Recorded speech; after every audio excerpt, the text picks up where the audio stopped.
নারীর চোখ কেবল সৌন্দর্য নয়, ওটা একটা ভাষা, একটা না বলা গল্প, একটা না ফেরার সময়।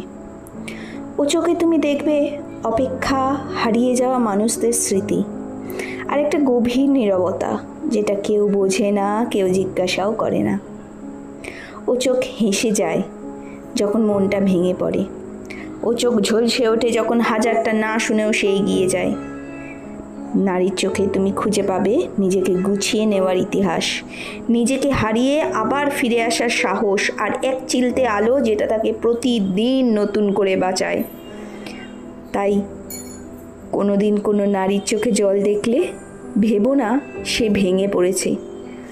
ও চোখ তখন একটা ঝড়কে চুপচাপ থামিয়ে দিচ্ছে, কারণ নারীর চোখ ওটাই তার সাহসের সবচেয়ে নীরব প্রতিচ্ছবি।